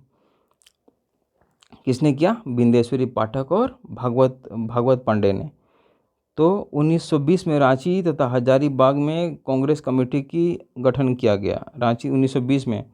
अब आ जाओ दोस्त मेरे भाई, असहयोग आंदोलन 1920-22 में। 1921 में टाना भगत ने भी इसका योगदान किया। तो पूछेगा झारखंड में किसने असहयोग आंदोलन में पार्टिसिपेट किया? तो टाना भगत ने किया। जबरा पहाड़िया ने इसका नेतृत्व किया था। जबरा पहाड़िया। ठीक है, 15वीं अधिवेशन बिहार स्टूडेंट कॉन्फ्रेंस का 10 अक्टूबर 1920 ईस्वी को CF एंड्रूज की अध्यक्षता में डाल्टनगंज में किया गया। समझ रहे हो? 15वां अधिवेशन जो बिहार स्टूडेंट कॉन्फ्रेंस हुआ ना, कब हुआ? 1920 में हुआ, और CF एंड्रूज के नेतृत्व में डाल्टनगंज में किया गया। तो बिहार स्टूडेंट कॉन्फ्रेंस कहाँ? डाल्टनगंज में, CF एंड्रूज की अध्यक्षता में। हजारीबाग में सरला देवी की अध्यक्षता में हुआ Bihar student conference. Bihar student conference Hazaribagh में जो हुआ वो सरला देवी ने किया। सरला देवी भी कमज़ोर महिला नहीं थी, सरल उनका नाम है, बट सरला जो थी बहुत ताकतवर थी। देशेर कथा की रचना किसने किया भाई? Very very important, Sakharam Ganesh Deuskar ने किया। खादी आंदोलन 1924 में नीलकांत चटर्जी ने बिहार विधान परिषद में खादी से संबंधित एक प्रस्ताव प्रस्तुत किया। खादी क्यों? देश का कपड़ा है, स्वदेशी बढ़ाएंगे, लोगों में राष्ट्रीयता बढ़ाएंगे। अखिल आंदोलन खादी बोर्ड की अध्यक्ष जमनालाल बजाज ने देवघर में एक खादी मेले का शुभारंभ किया। जमनालाल बजाज कौन थे? गांधी जी का दोस्त थे, पूंजीपति थे। अब आ जाओ मेरे दोस्त, साइमन कमीशन। जो साइमन है ना, भारत में जब भी आया साइमन लोग चिल्लाने लगे, Simon go back go back. क्यों? क्योंकि सभी लोग इसमें वाइट थे, भारत के लोग को पसंद नहीं करते थे ये लोग सभी डिप्लोमेसी कर रहे थे। तो रांची आगमन हुआ कब इसका? 1928 में। और रांची में जोरदार विरोध किया गया। किसके द्वारा? श्याम कृष्ण सहाय के द्वारा। श्याम कृष्ण जो थे आगे आए, नेतृत्व किए। 1928 में छोटा नागपुर उन्नति समाज का गठन किया गया। छोटा नागपुर उन्नति समाज का गठन कब हुआ दोस्त? 1928 में। मजदूर आंदोलन 1920 में जमशेदपुर वर्कर्स एसोसिएशन की स्थापना हुई। कब? 1920 में जमशेदपुर वर्कर एसोसिएशन की स्थापना हुआ। SN हल्दर तथा WC चक्रवर्ती ने इसका नेतृत्व किया। ठीक है, 1928 में टाटा आयरन स्टील वर्कर्स की हड़ताल, सुभाष चंद्र बोस का योगदान इसमें बहुत इंपॉर्टेंट था। हमारे बॉस जी गए और सभी को शांत करवाए और जो उनका मांग था उनको दिलवाए। 1929 में जवाहरलाल नेहरू की अध्यक्षता में Bharat trade union Congress, all India trade union Congress का अधिवेशन की अध्यक्षता किसने किया भाई? 1929 में जवाहरलाल नेहरू ने, all India trade union Congress. 1929 में जवाहरलाल नेहरू की अध्यक्षता में झरिया में किया गया। All India trade union Congress का अधिवेशन कहाँ हुआ? झरिया में हुआ। 1938 में अब्दुल बारी सिद्दीकी द्वारा टाटा वर्कर्स एसोसिएशन की स्थापना किया गया। कब? 1938 में अब्दुल बारी सिद्दीकी के नेतृत्व में टाटा वर्कर्स एसोसिएशन की स्थापना किया गया। मेरे प्यारे भाई बहन, याद रखना इस चीज़ को। ठीक है, ये छोटा सा PDF घूम रहा है, मैं थोड़ा देखता हूँ। हाँ, तो मेरे प्यारे दोस्त, अब इसे ठीक करके हम लोग देखने वाले हैं ये बात। देखो, हम लोग जो इम्पोर्टेंट होगा ना मैं आपको बताते चलूँगा। यहाँ कुछ मैं PDF को लिया हूँ बुक से, ताकि आपको कोई दिक्कत ना हो सके। सॉरी यार, घूम रहा है PDF। हाँ देखो, झारखंड क्षेत्र में विधायक नीलकांत चटर्जी ने 1924 में बिहार विधान परिषद में खादी संबंधित एक प्रस्ताव रखा था। जो इम्पोर्टेंट मैं बोलते जाऊंगा, बाकी आपको देखने की जरूरत नहीं है। अखिल भारतीय बोर्ड के अध्यक्ष जमनालाल बजाज ने देवघर में खादी मेले का शुभारंभ किया था। देखो, साइमन कमीशन देख लिया हमने। रांची में श्याम कृष्ण सहाय के नेतृत्व में इसका गो बैक का नारा लगा। ठीक है, 1928 में छोटा नागपुर उन्नति समाज का गठन किया गया, जिसमें साइमन कमीशन की मांग पत्र को सौंपा गया था। मजदूर आंदोलन देख लो, 1920 में जमशेदपुर वर्कर्स एसोसिएशन की स्थापना किया गया, जिसे SN हल्दर तथा उमेश चक्रवर्ती ने नेतृत्व किया था। 1920 में जमशेदपुर वर्कर्स एसोसिएशन की स्थापना हुआ मेरे दोस्त, और SN हल्दर तथा उमेश चक्रवर्ती ने इसका नेतृत्व किया था। देखो, 1928 में टाटा आयरन स्टील वर्कर्स की हड़ताल को समाप्त करने तो सुभाष चंद्र बोस आए थे। 1929 में जवाहरलाल नेहरू की अध्यक्षता में भारत ट्रेड यूनियन कांग्रेस का अधिवेशन हुआ था। ये अभी अभी आप लोगों ने देखा है। तो मेरे प्यारे दोस्त, कुछ पेज और हैं, आप लोग शांति बनाए रखिए, मैं आपको इज्जत से ख़त्म करूँगा, ठीक है। गांधी जी 3 जून 1917 को सबसे पहले आए रांची में, और अंतिम बार 1940 में कांग्रेस रामगढ़ कांग्रेस अधिवेशन में आए। देखो मेरे भाई प्यारे दोस्तों, जो तो स्वदेशी सप्ताह 1930 में जवाहर सप्ताह 1930 में मनाया गया था। क्यों? ताकि देश प्रेम को जगाया जा सके। हजारीबाग में भी सविनय अवज्ञा आंदोलन, लोगों ने उत्साह दिखाया और कृष्ण वल्लभ सहाय ने कचहरी पर झंडा फहरा दिया। इसने कृष्ण वल्लभ सहाय ने हजारीबाग में खजांची तालाब के निकट एक नामक इस आंदोलन का प्रसार किया था, ठीक है। सिंहभूम में किसने किया? ननी गोपाल मुखर्जी तथा सोनार सिंह खरवार ने किया था। सोनार सिंह सिंहभूम में किसने किया? ननी गोपाल तथा खरवार सिंह ने, ठीक है। अब देखते चलते हैं हम लोग जो इम्पोर्टेंट होगा। देखो, यदुवंश सहाय के नेतृत्व में सविनय अवज्ञा आंदोलन के दौरान झारखंड में संपूर्ण किसान आंदोलन चलाया गया। तो मेरे प्यारे दोस्त, मेरे प्यारे भाई, झारखंड में संपूर्ण आंदोलन चलाया गया किसके नेतृत्व में? यदुवंश सहाय के नेतृत्व में। स्वामी सहजानंद सरस्वती ने संथाल परगना में किसानों की दशा सुधारने के लिए इस आंदोलन को चलाया था। कब? 1938 में संथाल परगना आए थे ये। देखो, सैलबाला राय के नेतृत्व में झारखंड में महिलाओं की इस आंदोलन में अपनी उपस्थिति दर्ज कराई गई। संथाल परगना में कांग्रेस नेता शशि भूषण सिंह राय को आंदोलन में सिलसिले में मुंगेर जाने के बाद वहां गिरफ्तार कर लिया गया। सैलबाला राय कहाँ से थे? संथाल परगना से थे, समझ रहे हो आप? हाँ, तो जो इम्पोर्टेंट होगा मेरे प्यारे दोस्त उसे बताया जाएगा आपको। 1935 से लेकर 1939 के बीच झारखंड में प्रमुख गतिविधियां रही, ठीक है, जिससे आप लोग भारत के राष्ट्रीय कांग्रेस में 53वें अधिवेशन का आयोजन झारखंड के रामगढ़ में हुआ। 19-20 मार्च 1940 को संपन्न हुआ ये। इस अधिवेशन में मौलाना अबुल कलाम आज़ाद, कौन? मौलाना अबुल कलाम आज़ाद थे इसके अध्यक्ष। इस अधिवेशन में 1941 से लेकर 45 तक कांग्रेस के कोई अधिवेशन आयोजित नहीं हुआ था। इसके बाद अबुल कलाम आज़ाद ही लगातार 6 वर्षों तक रहे। तो सबसे कम वर्ष के यही थे और सबसे अधिक दिनों तक यही रहे। अधिवेशन के दौरान रामगढ़ में कांग्रेस के मुख्य द्वार पर नाम बिरसा मुंडा चिपकाया गया था। जो गेट था ना कांग्रेस का अधिवेशन का, एंट्री गेट, वहाँ बिरसा मुंडा गेट नाम रखा गया था। समझ रहे हो आप? बिरसा जी का कितना सम्मान है झारखंड की धरती पर, भारत में भी। तो देखो, जो इम्पोर्टेंट होगा उसे देखते चलते हैं। जवाहरलाल नेहरू ने सत्याग्रह का प्रस्ताव, एकमात्र प्रस्ताव प्रस्तुत किया था। इसका अनुमोदन जेबी कृपलानी ने किया था। नेहरू ने इस प्रस्ताव में 27 संशोधन किए गए, ठीक है, बाकी इम्पोर्टेंट नहीं है। देखो, स्वागत समिति का अध्यक्ष कौन था उस समय? राजेंद्र जी थे। स्वागत समिति के उपाध्यक्ष कृष्ण सिंह और सैयद महमूद थे। अब ज़्यादा याद रखने की ज़रूरत नहीं है, बस याद रखो स्वागत समिति का अध्यक्ष कौन थे? राजेंद्र जी थे। और अध्यक्ष मौलाना अबुल कलाम आज़ाद तो थे ही थे, और उपाध्यक्ष कृष्ण सिंह और सैयद महमूद थे।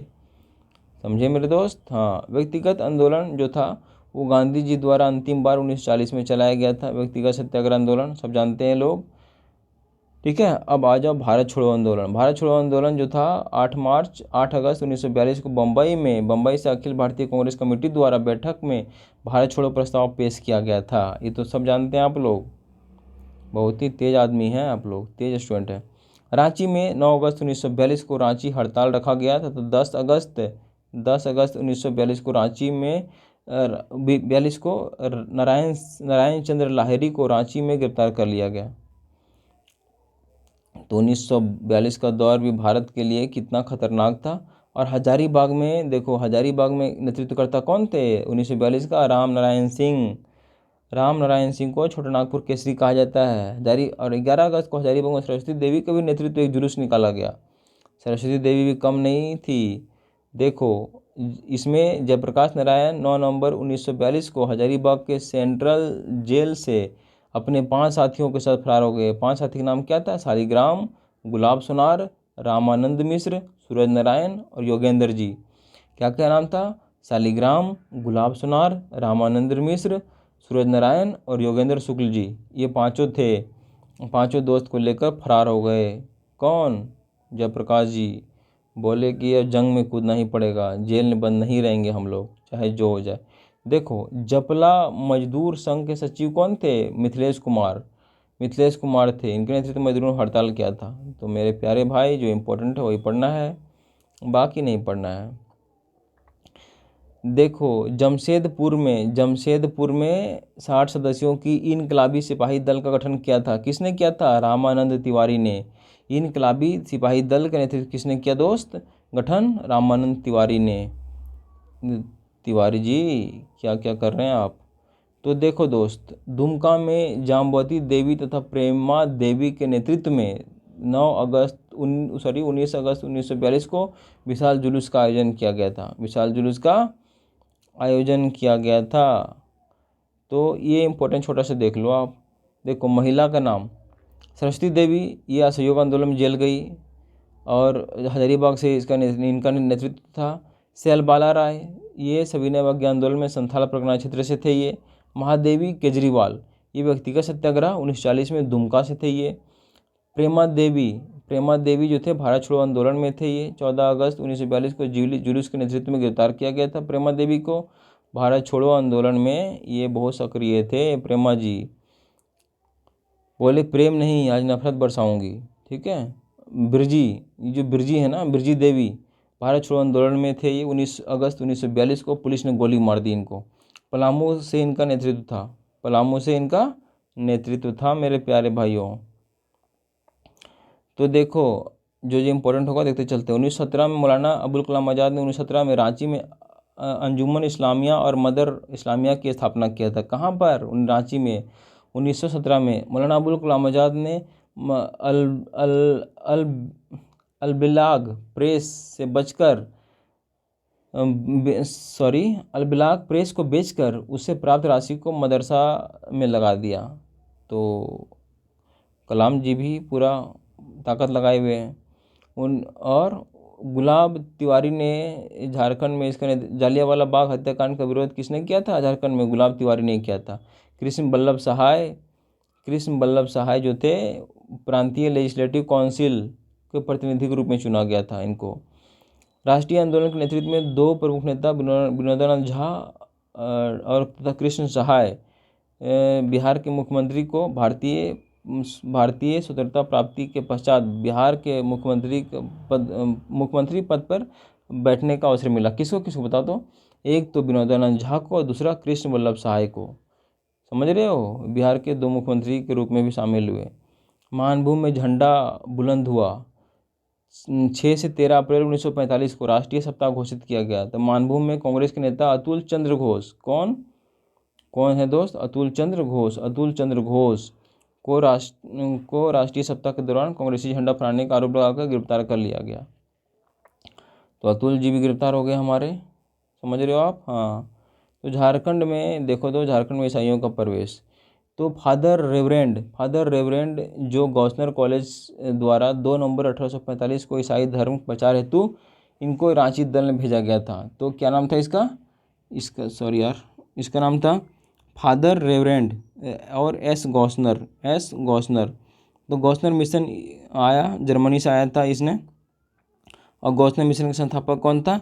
हेकरलिन थे। क्या नाम था उसका? हेकरलिन। बस जो इम्पोर्टेंट है वही देखो, बाकी ज़्यादा देखने की ज़रूरत नहीं है। चाईबासा मिशन देखो, 1851 में चाईबासा मिशन की स्थापना हुआ और GEL चर्च रांची में खोला गया। समझ रहे हो? GEL चर्च कहाँ है? रांची में स्थित है। तो संत कैथेड्रल चर्च रांची, यह रांची में एक बहु बाजार में के पास स्थित है। Next, the United free church Scotland mission, ये गिरिडीह में आया था। समझ रहे हो? गिरिडीह में आया था। और 1929 में the United free church Scotland नाम परिवर्तित करके Santhal mission of church of Scotland कर दिया गया। संत मेरी चर्च कामिल बुल्के के द्वारा, ये कामिल बुल्के पद पर स्थित है ये। ठीक है। अन्य देखो, झारखंड में 1850 में गोविंदपुर तथा 1851 में चाईबासा, 1854 में हजारीबाग तथा 1855 में पिठौरिया मिशन की स्थापना किया गया।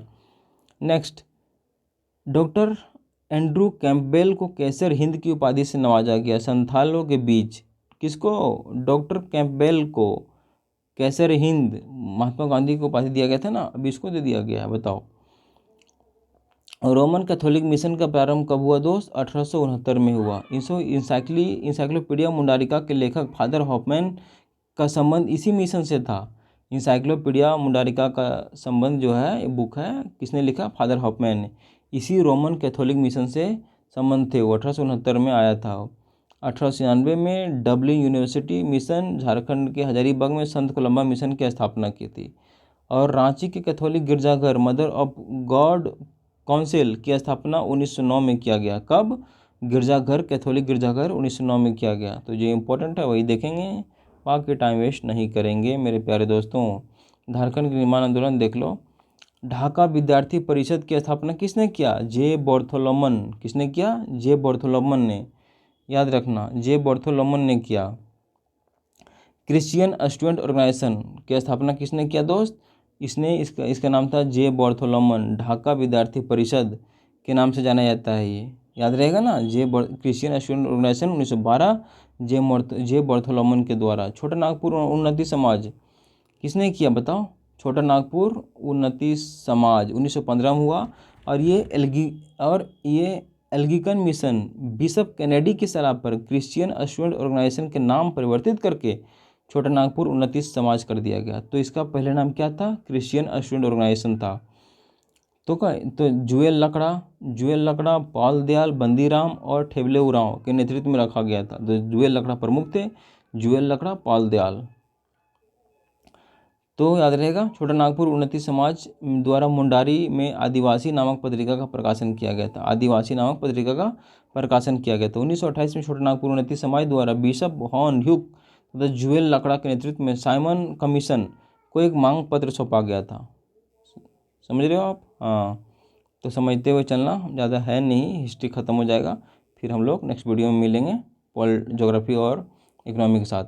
तो किसान सभा कब हुआ? 1930 में हुआ। छोटा नागपुर उन्नति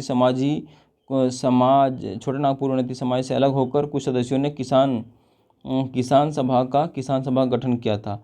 तो किसान सभा गठन किसने किया? ठेबले उरांव। प्रथम सचिव कौन थे इसके? पाल दयाल थे मेरे प्यारे भाई, पाल दयाल। छोटा नागपुर किसान सभा का विलय तथा राजनीतिक सत्ता की प्राप्ति की जा सके, इसीलिए 1935 में छोटा नागपुर उन्नति समाज तक किसान सभा का विलय कर दिया गया। अब आ जाओ छोटा नागपुर कैथोलिक सभा। 1933 में बिशप सेवरिन की प्रेरणा से छोटा नागपुर कैथोलिक सभा का गठन किया गया था। इसके प्रथम अध्यक्ष कौन थे? बेनिफेस लकड़ा थे। इसके प्रथम अध्यक्ष कौन थे? बेनिफेस लकड़ा थे। महासचिव इग्नेस बेग थे। महासचिव कौन थे? इग्नेस बेग थे। तो छोटा नागपुर कैथोलिक सभा कब हुआ? 1933 में। अध्यक्ष बेनिफेस लकड़ा, प्रथम महासचिव थे इसके इग्नेस बेस।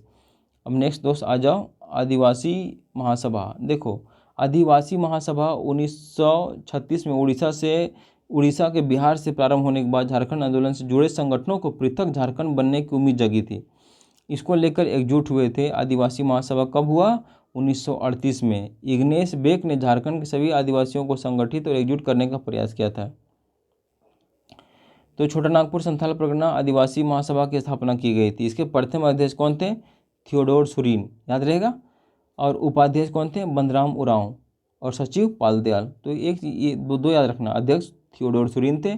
छोटा नागपुर संथाल परगना आदिवासी महासभा का स्थापना, समझ रहे हो? छोटा नागपुर संथाल परगना आदिवासी महासभा, इसके अध्यक्ष थियोडोर सुरीन थे, उपाध्यक्ष बंदराम उरांव थे।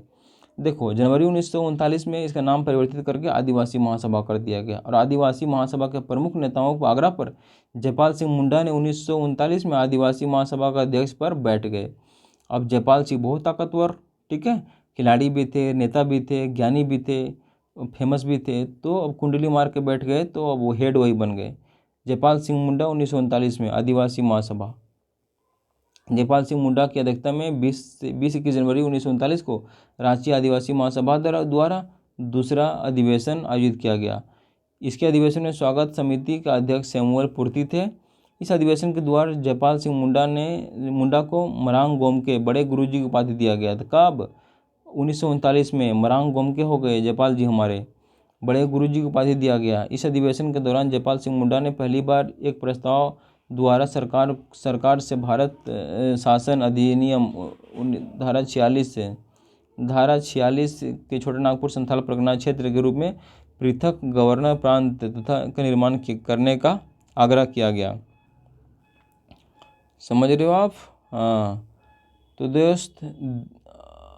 दोस्त देखो, इस आलोक में देवकी नंदन सिंह की अध्यक्षता में पृथक्करण संघ का निर्माण किया गया। पृथक्करण संघ का निर्माण किया गया। जो इम्पोर्टेंट होगा वही देखेंगे, बाकी पढ़ने के लिए बहुत कुछ है।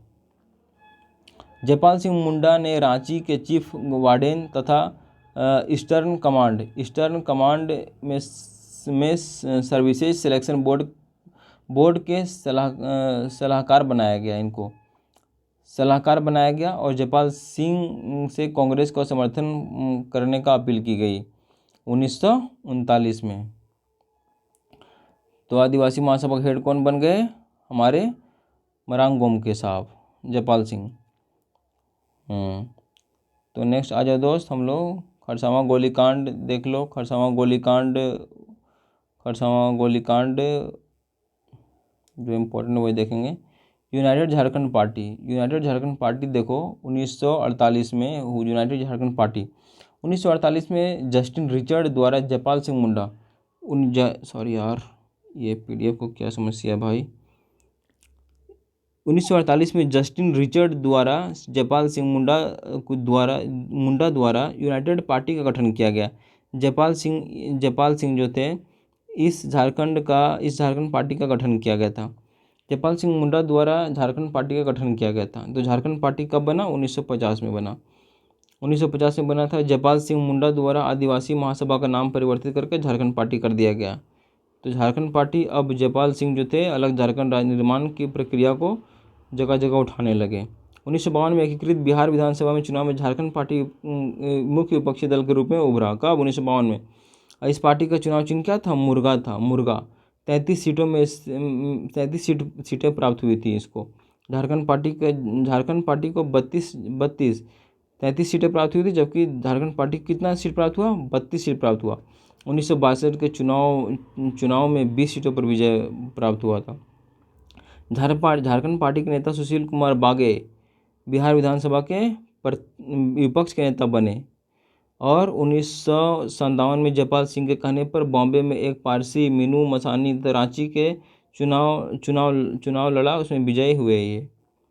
तो हमारे जयपाल सिंह बहुत आगे निकल चुके हैं।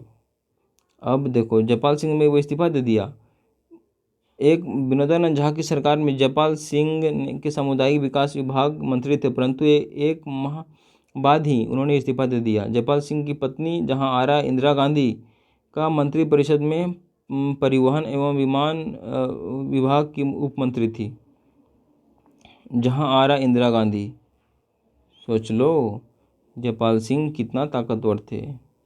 कुछ पेज है मेरे भाई, जल्दी ख़त्म करेंगे, ठीक है। हिस्ट्री को छोटा नागपुर संयुक्त संघ 1954 में ये हुआ था, छोटा नागपुर संयुक्त संघ, ठीक है। अध्यक्ष कौन थे? सुखदेव सिंह थे। बाद में राम नारायण सिंह इस संगठन के अध्यक्ष बने थे और राम नारायण सिंह को छोटा नागपुर का छोटा नागपुर कहा जाता है। छोटा नागपुर कहा जाता है। नेक्स्ट, बिरसा सेवा दल 1965 में बना। आदिवासियों को आंदोलन को मुखरता प्रदान करना था। इसके हेड कौन थे? ललित कुजूर द्वारा बिरसा सेवा दल का गठन किया गया। तो बिरसा सेवा दल किसने बनाया? ललित कुजूर ने बनाया। अब नेक्स्ट आ जाओ, अखिल भारतीय झारखंड पार्टी। अब झारखंड पार्टी नहीं, झारखंड पार्टी तो जयपाल जी थे। अब यहाँ अखिल भारतीय झारखंड पार्टी कब? 1967 में बागुन सुमरई के नेतृत्व में बनाई। इसमें झारखंड पार्टी का विभाजन हो गया, जिसे टूटकर झारखंड पार्टी नामक एक अलग पार्टी बन गया। आगे कहानी है, तो वो झारखंड पार्टी मत समझना आप।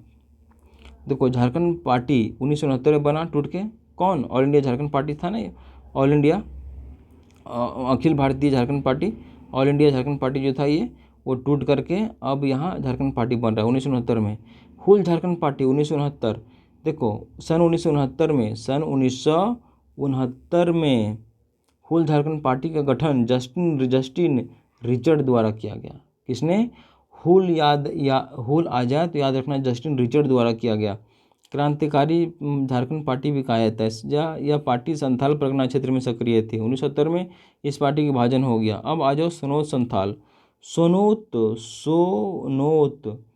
संथाल समाज 1970 में। सोनोत संथाल समाज की स्थापना 1970 में शिबू सोरेन द्वारा किया गया था। और कौन थे? विनोद बिहारी महतो। तो झारखंड मुक्ति मोर्चा 1973 में खुल गया, जो आज वर्तमान में जिनके बेटा मुख्यमंत्री कुर्सी बैठे हुए हैं झारखंड मुक्ति मोर्चा से। तो विनोद बिहारी महतो तथा शिबू सोरेन के नेतृत्व में झारखंड मुक्ति मोर्चा नाम का गठन किया गया। इसका गठन धनबाद के गोल्फ मैदान में हुआ था। समझ रहे हो? हाँ, गोल्फ मैदान में हुआ था मेरे भाई। मेन चीज़ देखते चलते हैं फटाफट। All India Jharkhand student association कब बना? 1986 में। 22 जून 1986 को झामुमो सूर्य सिंह बेसरा के नेतृत्व में जमशेदपुर में झारखंड स्टूडेंट एसोसिएशन का नेतृत्व किया गया।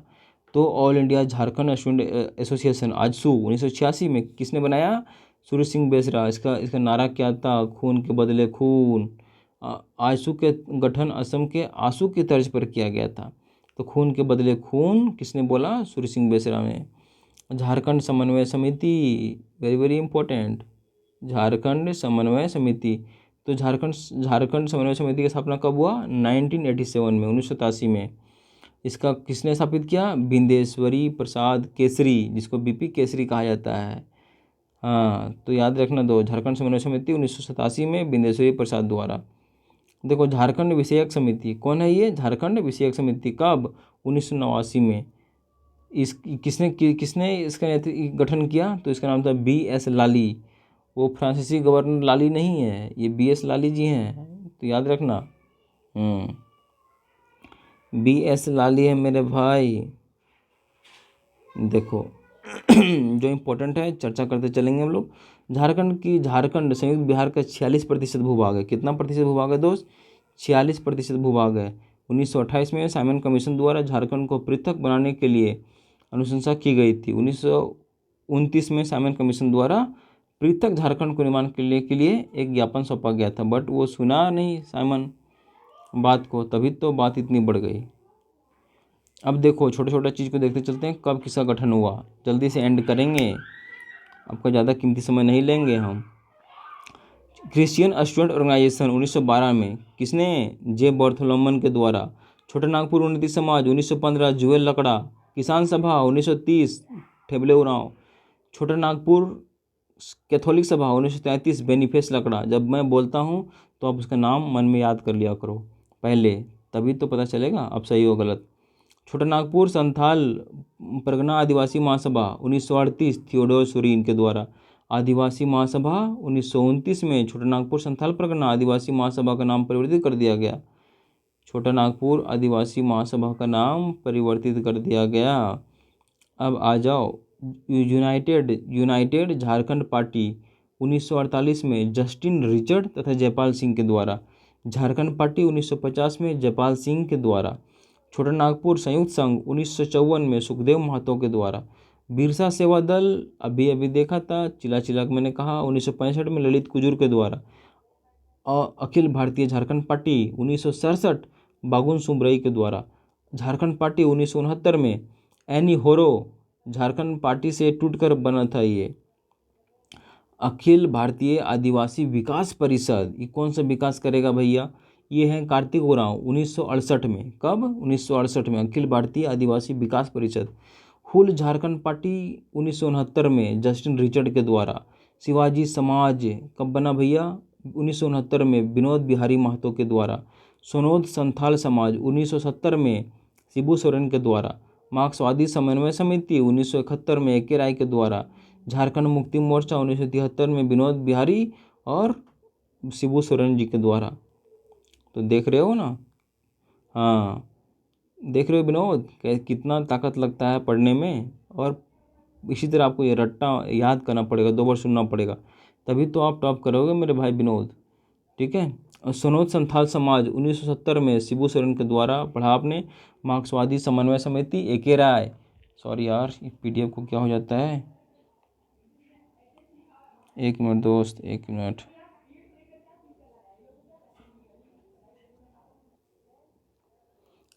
तो देखते चलो आप, ठीक है ना। हाँ, ज़्यादा बचा नहीं है। झारखंड समन्वय समिति, मार्क्सवादी समन्वय समिति ए.के. राय के द्वारा, Jharkhand Mukti Morcha Vinod Bihari, all India Jharkhand student union AJSU Surya Singh Besra, Jharkhand Samanvay Samiti 1987 में 53 संगठनों के साथ, झारखंड विषयक समिति 1989 में भारत सरकार द्वारा गठित था, स्वशासी परिषद 1995 में बिरसा सरकार द्वारा गठित था ये। अब झारखंड का ऐतिहासिक कालक्रम देख लो, वो तो मैं बता चुका हूँ आपको, ठीक है, कब क्या हुआ। देखो छोटा छोटा चीज़ देखते चलते हैं जो कि हिस्ट्री से ही है, कुछ पेज को मैं ऐड किया हूँ, मैं आपको बताता चलता हूँ। ये बिल्कुल झारखंड का इतिहास से है, ठीक है, not modern history but medieval और एंशियंट मेडाइवल का ही। मोहम्मद बिन तुगलक ने सेनापति मलिक बयां को भेजा था चाई चंपा तक, मैं आपको बता चुका हूँ ये सब, एक बार रिपीट करवा दे रहा हूँ। ओ माय गॉड, ये PDF को क्या हुआ यार। तो थैंक यू दोस्त, मैं यहाँ तक पढ़ चुका था, अब आगे क्लास में देखूँगा हिस्ट्री का। तो आज की क्लास में thank you so much. Next class में हम लोग अगला वीडियो देखेंगे। उम्मीद करता हूँ आपको अच्छा लगेगा और सुनेंगे तो आप एग्ज़ाम में बढ़िया परफॉर्म कर पाएंगे।